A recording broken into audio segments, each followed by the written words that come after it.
Good morning guys. দেখো এখনো ওরা ঘুমোচ্ছে, আমি তো উঠলাম। আর উঠে বাইরের পরিস্থিতি দেখছি এইরকম, একটা কুয়াশা হয়ে আছে, আর সাথে এখন ঝিরিঝিরি বৃষ্টিও পড়ছে। দেখো। Hello everyone, welcome back to my channel Pinki's photography. কেমন আছো সবাই? আশা করছি সবাই খুব ভালো আছো, আমিও ভালো আছি। তো আমরা সুন্দরবনে এসেছি জানোই, আজকে দ্বিতীয় দিন। বাইরের যা ওয়েদার দেখতেই পাচ্ছ। তো সকাল সকাল আমাদেরকে আজকে লিকার চা আর বিস্কিট দিয়ে গেল। তো চলো এখন ঝটপট রেডি হয়ে নিই, রেডি হয়ে বেরিয়ে পড়ি। সো বন্ধুরা, ফাইনালি আমরা রেডি হয়ে সকাল সকাল বেরিয়ে পড়ছি সাইট সিনের উদ্দেশ্যে। তো চলো আজকে কি কি ঘুরবো সবটাই তোমাদেরকে আমি দেখাবো এই ব্লগে। তো আজকে সকালটা কিন্তু শুরুই হলো এই বৃষ্টি দিয়ে। দেখো পুরো মনে হচ্ছে বর্ষাকালে সুন্দরবনের দৃশ্যটা যেমন সেজে ওঠে ঠিক তেমনটাই আমরা দেখতে পাচ্ছি। আর এই যে আমাদের লঞ্চ, আমরা 3 দিন ধরে এই লঞ্চে করেই ঘুরবো, যে হাউস বোট, এটার নাম এমবি বিনায়ক।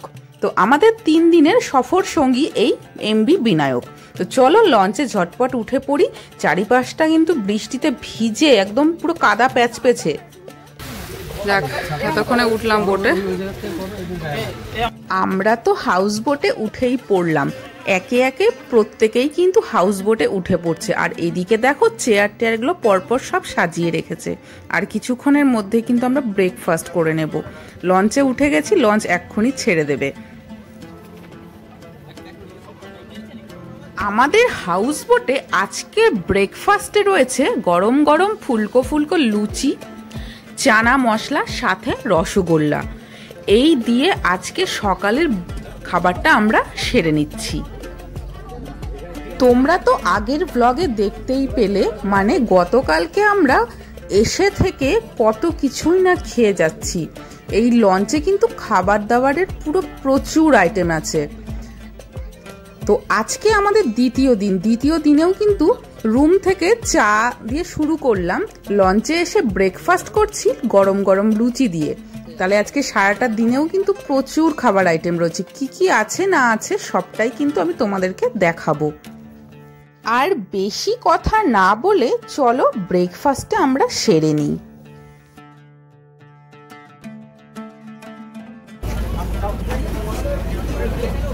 আর দেখো এদিকে আমরা ব্রেকফাস্ট করতে করতে পৌঁছে গেলাম আমাদের প্রথম স্পটে, সজনেখালিতে। তো চলো সজনেখালি নেমে ভিতরটা তোমাদের কি কি আছে সম্পূর্ণটাই ঘুরিয়ে দেখাবো। আর এই দাদা বলছিল আগের দিন নাকি 2 দিন আগে এই লঞ্চের এখান থেকে নাকি একজন পড়ে গেছে। তো তার বডি এখনো পর্যন্ত পাওয়া যায়নি। কি ভয়ানক ব্যাপার একবার ভাবো। যাই হোক, তোমরা যখন এখানে আসবে অবশ্যই কিন্তু খুব সাবধানে চলাচল করবে, বোটের ধারে একদম যাবে না। চলো সজনেখালির ভিতরে যাওয়া যাক। সজনেখালিতে আমরা নেমে গেছি। চলো সজনেখালির ভিতরে কি কি আছে তোমাদেরকে আমি ঘুরিয়ে দেখাচ্ছি। তো প্রথমেই ঢুকেই দেখতে পাচ্ছি যে বাঘ মামা আমাদেরকে কিন্তু জোরহাত করে বেশ ওয়েলকাম জানিয়ে দিচ্ছে। আর ঝিরিঝিরি সাথে বৃষ্টি তো পড়ছেই।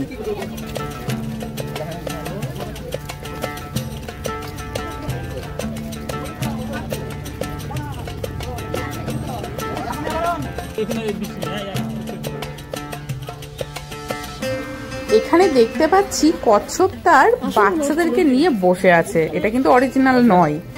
তো এখানে আসার পরে অরিজিনাল কচ্ছপটা এবার তোমাদেরকে আমি দেখাচ্ছি, দেখো।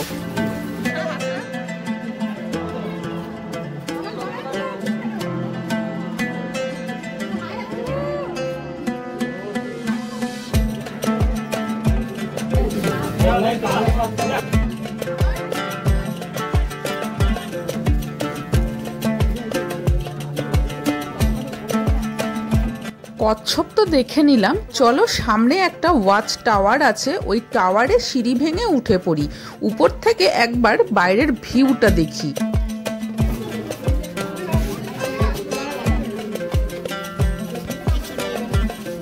ওয়াচ টাওয়ারের ওপরে উঠে এই দৃশ্যটা আমরা দেখতে পাচ্ছি। কপাল ভালো থাকলে এখানে বাঘ মামারও কিন্তু দর্শন পাওয়া যায়।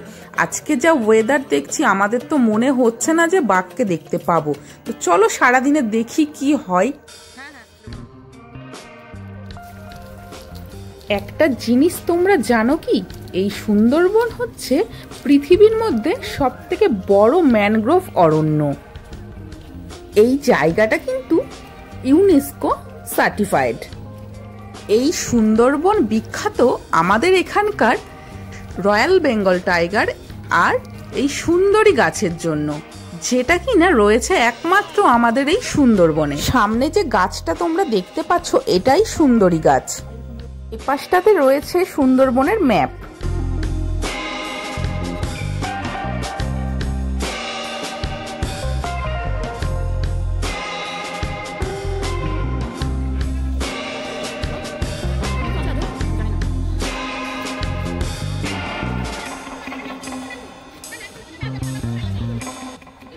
এটা হচ্ছে ওয়েস্ট বেঙ্গল ট্যুরিজম প্রপার্টি, অথবা অনেকে আবার মাতলা ট্যুরিজম প্রপার্টিও বলে।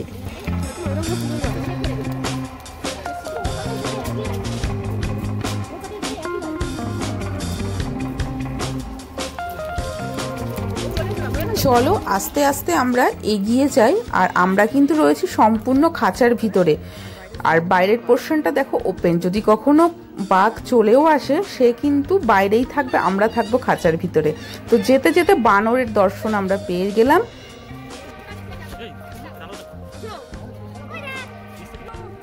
একটা কথা তোমাদেরকে আমি জানিয়ে রাখি, তোমরা যখন যে যে স্পটে ঘুরবে চেষ্টা করবে সেই বোটের সমস্ত লোকজন একটা গ্রুপিং করে ঘোরার। তাহলে কি হবে, মানে বোটে ওঠার সময় কেউ কিন্তু এখানে রয়ে যাওয়ার ব্যাপারটা থাকে না, সবাই একসাথেই উঠে পড়বে। অনেক সময় কি হয়, আলাদা আলাদা ঘোরার জন্য হয়তো বোটে যখন ডাকে লোকজন উঠে পড়ে, কেউ হয়তো রয়ে গেল। যদিও বোটটা ছাড়ার আগে একবার চেক করে নেওয়া হয় সব লোকজন উঠেছে কিনা, তবু আমার মনে হয় একসাথে থাকাটাই বেটার। তো তোমরা তো দেখলেই বোটে উঠেও গেছি, বোট কিন্তু আমাদের ছেড়ে দিয়েছে। এরপরে আবার নেক্সট স্পটে চলে যাব। যেতে যেতে দেখছি চারিপাশে কিন্তু প্রচুর খাড়ি বয়ে যাচ্ছে। খাড়িগুলো কিন্তু ছোটোখাটো নয়, যথেষ্ট বড় আকারের খাড়ি।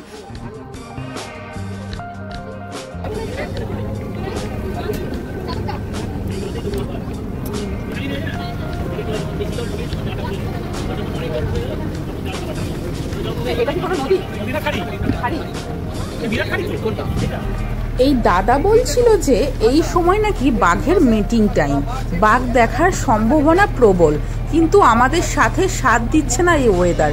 এই ওয়েদারের কারণে আজকে আর বাঘ বেরোবে না।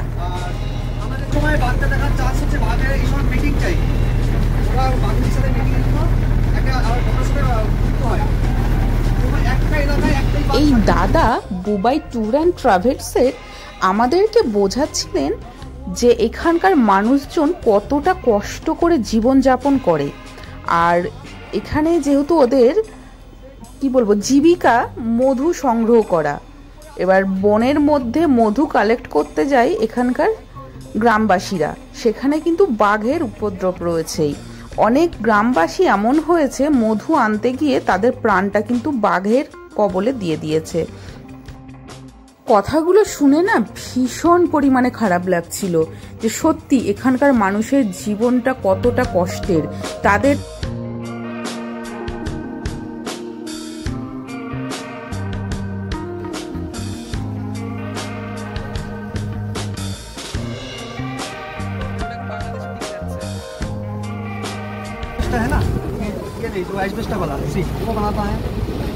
ওটা কি বাংলাদেশে যাচ্ছে শিপটা নাকি? বাংলাদেশে যাচ্ছে, ওটা ফুল লোডেড আছে। দেখি দাদা একটু। আর যেগুলো আনলোডেড থাকবে সেগুলো উঁচু থাকবে। সামনে দেখতে পাচ্ছ একটা জাহাজ, ওটা যাচ্ছে বাংলাদেশের দিকে। সে এখানকার মালপত্র লোড করে নিয়ে এগিয়ে যাচ্ছে বাংলাদেশের পথে। বাংলাদেশের মুখের দিকে, মুখের দিকে আছে। হ্যাঁ, এখন দাঁড়িয়ে আছে, আর একটু জলটা বাড়বে, তারপর ও এগোবে। আচ্ছা, যখন হচ্ছে লোড থাকে না তখন ওটা একটু উঁচু হয়ে থাকে, তাই তো? আমি দেখাবো যেগুলো আনলোডিং থাকবে সেগুলো এদিক থেকে ওই দিকে যাবে। ও আচ্ছা, যেগুলো এদিকে মুখ মানে ইন্ডিয়ান মালগুলো এখন সাপ্লাই হয়। ইন্ডিয়া থেকে ওই বর্জ্য পদার্থ কেনে, আর কলকারখানা থেকে যে বর্জ্য পদার্থ বেরোয়, হ্যাঁ, সেগুলো ওরা নিয়ে যায়। সেগুলো দিয়ে ওরা অ্যাসবেস্টস বানায়, সিমেন্ট বানায়। অনেক বড় শিপটা। নদীর মাঝ বরাবর দিয়ে দুটো লঞ্চ ছুটে চলেছে সামনের দিকে, দেখে মনে হচ্ছে দুটো লঞ্চ বুঝি এক্ষুনি ধাক্কা খাবে। দেখো দুপাশে যে টায়ারগুলো ঝোলানো রয়েছে ওই টায়ারে টাচ হয়ে গেল, কারোরই কিন্তু কিছু হয়নি। দিব্যি এইভাবেই আমরা এগিয়ে যাচ্ছি। সুন্দর সুন্দর খাবার খেতে খেতে প্রকৃতির মজা নিতে নিতে আমরা সামনের দিকে এগিয়ে যাচ্ছি। তোমরা যদি এই রকম সুন্দর পরিবেশে ঘুরতে চাও, খেতে চাও, থাকতে চাও, তাহলে অবশ্যই চলে এসো এই সুন্দরবনে।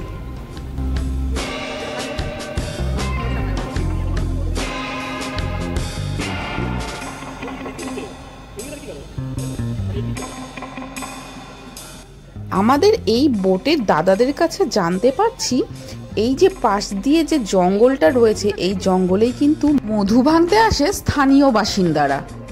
আর এই জঙ্গলের ভিতরেই কিন্তু রয়্যাল বেঙ্গল টাইগারের দেখা মেলে।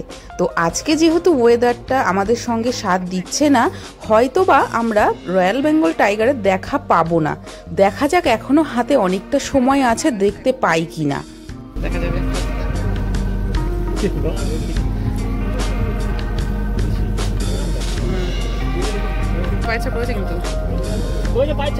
বিড়ালও হতে পারে। চারিপাশের মজা উপভোগ করতে করতে আমরা চলে এলাম নেক্সট স্পটে, সুধর্ণখালিতে। চলো যাওয়া যাক।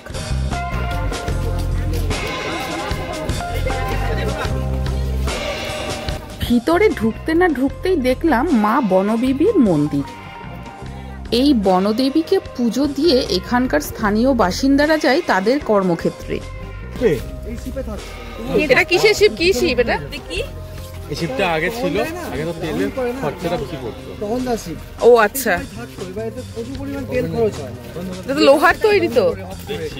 তেল খরচা বাঁচিয়ে তো ঠিক আছে, কিন্তু লোহাগুলো রেখে দিচ্ছে কেন? বেঁচে দিলেই তো পারে।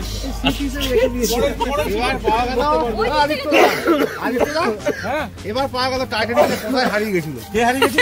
টাইটানিক। হ্যাঁ ঠিক বল। কথিত আছে এখানকার স্থানীয় বাসিন্দারা যখন জঙ্গলে তাদের মধু সংগ্রহ করতে যান অথবা মাছ ধরতে যান, তাদের স্ত্রী অথবা মায়েরা যেদিনকে বেরোবে কর্মক্ষেত্রে সেদিনকে তাদের পছন্দ মতন রান্না বান্না করে খাওয়ায়। কারণ তারা নিজেরাও জানে না যে তাদের ছেলে অথবা তাদের স্বামী আবার কাজ থেকে ঘরে আদেও ফিরতে পারবে কি পারবে না। রয়েছে রয়্যাল বেঙ্গল টাইগার, তাদের কবলে পড়লে তার জীবনটাই কিন্তু শেষ।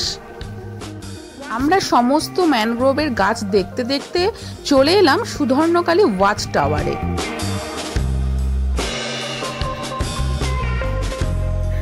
ওয়াচ টাওয়ারে ওঠার পরে দেখছি দেখো অনেকগুলো প্যাসেজ করা রয়েছে আর মাঝে মাঝে জঙ্গল রয়েছে। মানে যখন এখানে কোনো বাঘের দেখা মেলে এক জঙ্গল থেকে আরেক জঙ্গলে লাফিয়ে যায়, তখন যাতে বাঘগুলোকে দেখতে পাওয়া যায়, ওই জন্য এই প্যাসেজগুলো করা।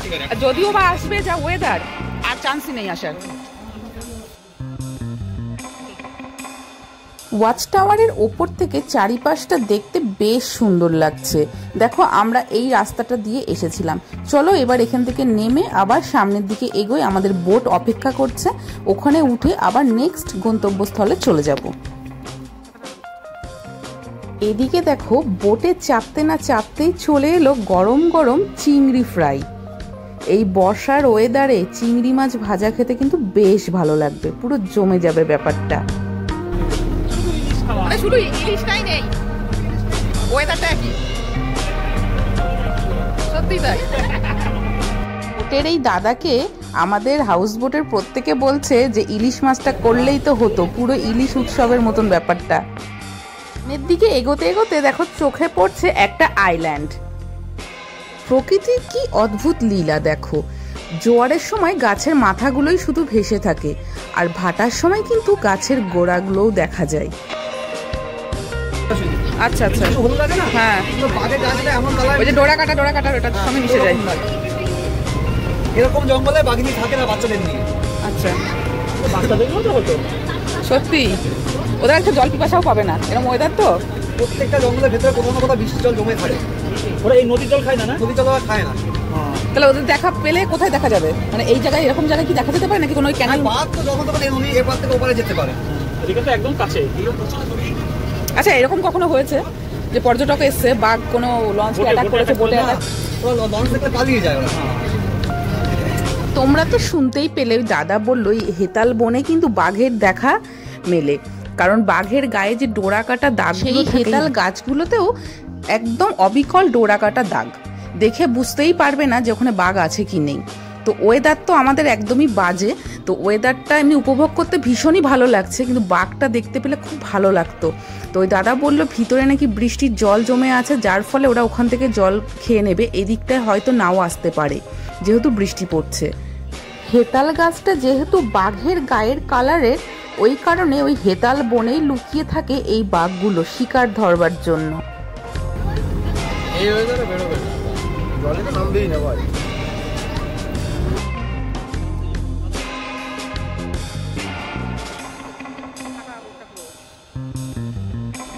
কোনো বোটের সাথে যখন ড্রাইভাররা মানে 2-3টে বোটের সঙ্গে কন্ট্যাক্ট করে, এদের কাছে তো এখানে মানে মোবাইল নেটওয়ার্ক থাকে না, যার ফলে এরা ওয়াকি টকিতে কথা বলে নেয়।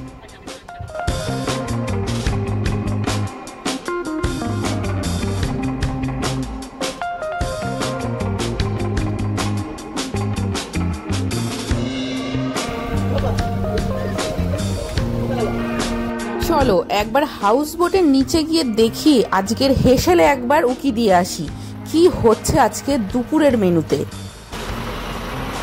এদিকে দেখতে পাচ্ছি পটল ভেজে রাখা হয়েছে, আর এখানে রয়েছে মাছের মাথা দিয়ে ডাল আর পাবদার সর্ষে বাটা।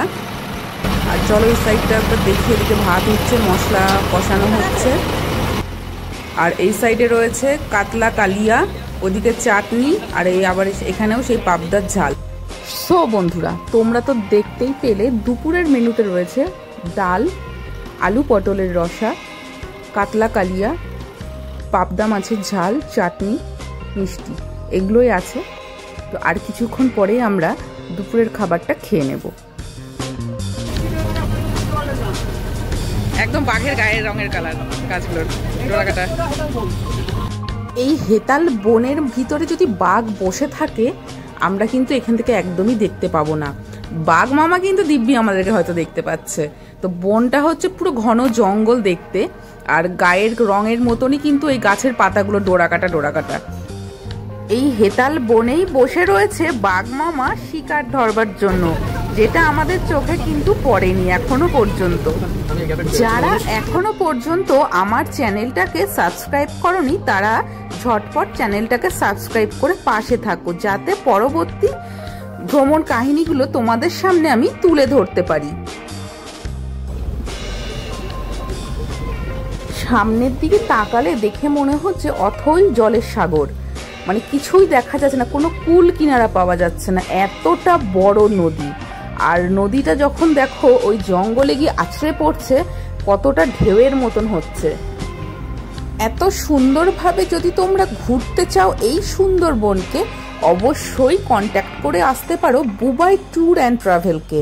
যেমন সুন্দর ব্যবস্থাপনা, তেমন সুন্দর খাওয়া দাওয়া, আনলিমিটেড খাওয়া দাওয়া। স্ক্রিনে এমনকি ডেসক্রিপশন বক্সেও ফোন নাম্বারটা দিয়ে দিচ্ছি, তোমরা চাইলে কন্ট্যাক্ট করে আসতে পারো।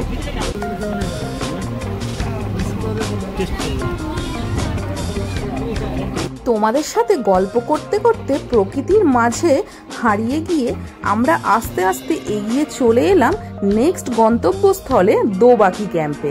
চলো দোবাকি ক্যাম্পে নামা যাক। আর বৃষ্টি তো আমাদের পিছনে একেবারেই সারাদিনের জন্য ছাড়লো না, তো ছাতা মাথায় নিয়েই চলো এগোই।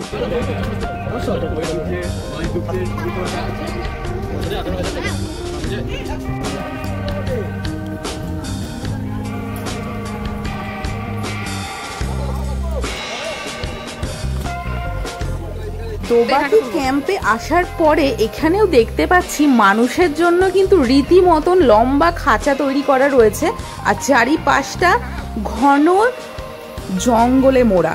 এখানে যদি বাঘ কখনো আসে, বাঘ থাকবে বাইরে, মানুষজন থাকবে খাঁচার ভিতরে।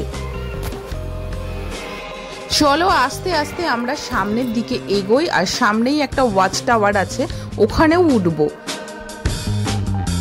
পয়েন্ট নাকি? হ্যাঁ, ভিউ পয়েন্ট করে রেখেছে, হয়তো বাঘ আসে, যার কপালে থাকবে বাঘের দেখা, সে দেখতে পাবে এই যে সব ভিউ পয়েন্ট।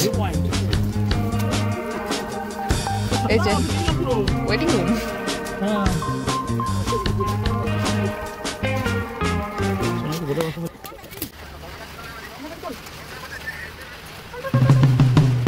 আমার যদি ফোনটা ওই পাশে পড়ে বাঘ মামা নিয়ে চলে যাবে, আমি আর হাতে পারবো না ফোনটা। আমরা রয়েছে খাঁচাতে, বাঘ একদম ওপেন থাকে।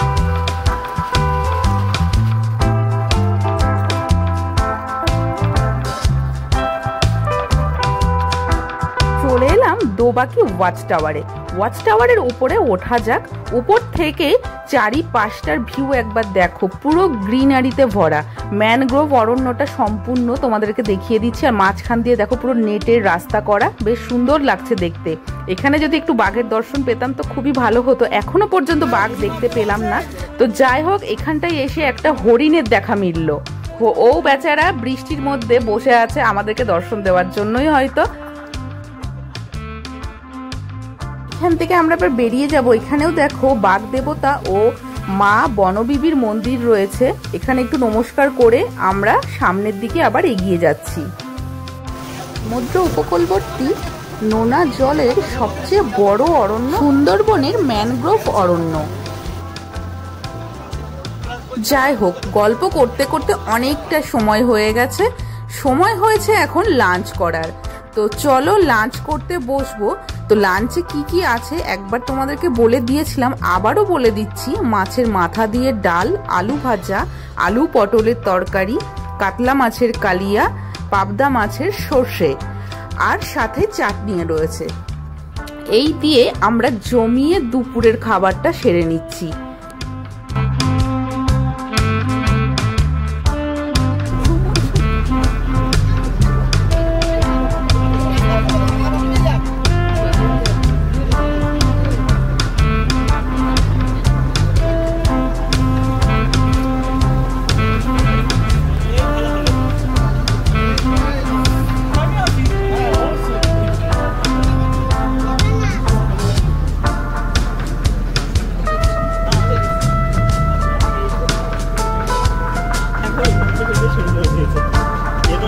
এই সুন্দরবন ট্রিপে এসে এই যে ভাইটাকে দেখতে পাচ্ছ, এর নাম ঋষি, আর একজন আছে বাপ্পা। এদের সাথে আমাদের পরিচয় হলো, খুব ভালো লাগলো।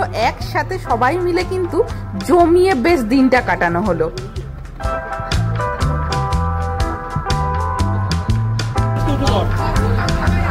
না না, খেয়ে নিক না, খেয়ে নিক, আমরা পরে একটুখানি পরে বসছি। কিন্তু তুই অত দেরি করবি না।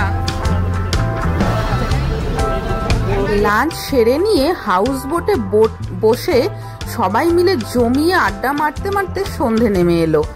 তো চলো এবারে চলে আসছি পাখিরালয়ে, ওখানে নামবো। নেমে আমরা আজকে অন্য একটা হোটেলে থাকবো, তো সেটাও দেখাবো। তার আগে দেখাই আজকে রাতে আমাদের এখানে প্রোগ্রাম রয়েছে। বাউল গানের আসর আছে আর ঝুমুর নাচ, সুন্দরবনের বিখ্যাত দুটোই। তো চলো এই প্রোগ্রামটা দেখতে থাকি, সাথে আমাদেরকে দেবে ইভিনিং স্ন্যাক্স। তো কি আছে না আছে সম্পূর্ণটা এই ভিডিওতে থাকছে।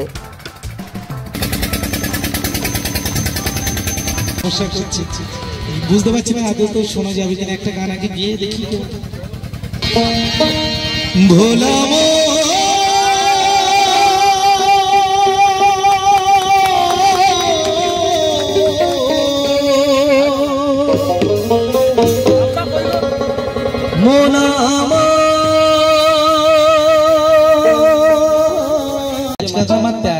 কেউ যায় মধু নিয়ে আসে। তো যারা জঙ্গলে যায় তাদের তো জীবনের সিকিউরিটি থাকে না, কেউ ঘরে ফিরতে পারে আবার কেউ ঘরে ফিরতে পারে না। কারণটা অবশ্য অজানা নয়, বাঘের আক্রমণের ব্যাপারটা থেকে যায়। কিন্তু দুর্ভাগ্যের ব্যাপার, আপনারা যখন আসেন তখন আর বাঘের দেখা পাওয়া যায় না। ঠিক করে দেখেছেন? আমার ডুবাইলি রে, আমার ভাসাইলি রে, অকুল দরিয়ায় বুঝবো না, অকুল দরিয়ায় বুঝবো না। তুই রাঙামাটির দেশে যাই, তার তোকে মানাইছে না রে। কবি কি করলেন, একদিন শ্রীরামপুর স্টেশনে একটা পলাশ গাছকে দেখে এই গানটা আর কি লিখেছিলেন। অ্যাকচুয়ালি তো পলাশ গাছ শ্রীরামপুরে থাকার কথা নয়, থাকবে সে রাঙামাটির দেশে। ও তুই মরবি তো মরে যা, মরবি তো মরে যা, এবারে মরে যা, এবারে তোকে মানুষ ও না গো, ও না গো, এবারে মানুষ এবারে মানুষ তুই লাল পাহাড়ের দেশে যা, তুই লাল পাহাড়ের দেশে যা,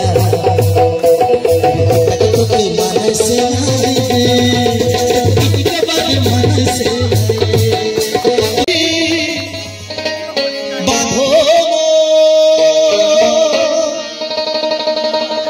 বাঁধো মন বাঁধো মন বাঁধো মন।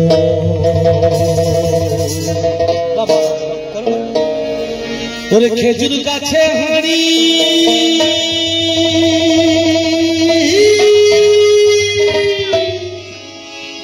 ওরে বাঁধো মন। সবাই মিলে বলেছিল 1 2 3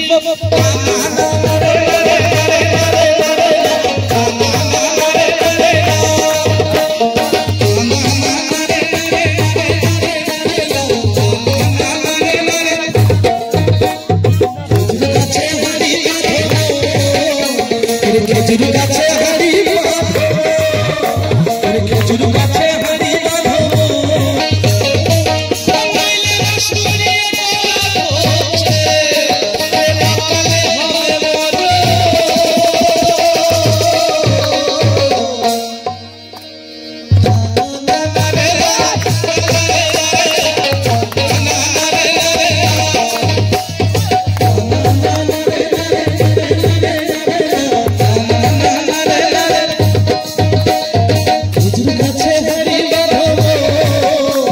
এদিকে আমাদের গানের মাঝেই দিয়ে গেল চাউমিন।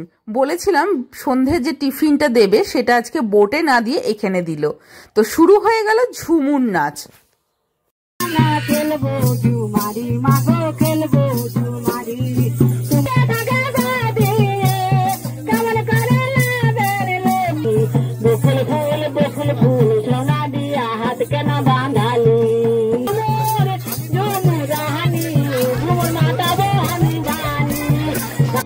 প্রোগ্রামটা কিন্তু অনেকক্ষণ ধরেই হলো, খুব ভালো লাগলো।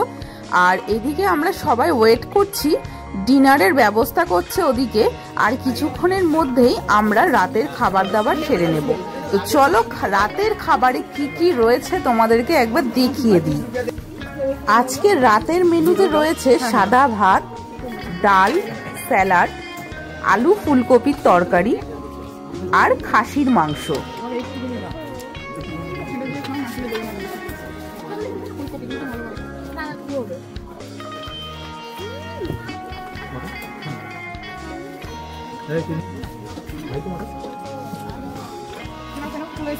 মটনের মেয়েটা থাকলো এক পিস দিও তো, পরে পেলে পরে দিয়ে দিও, অসুবিধা না।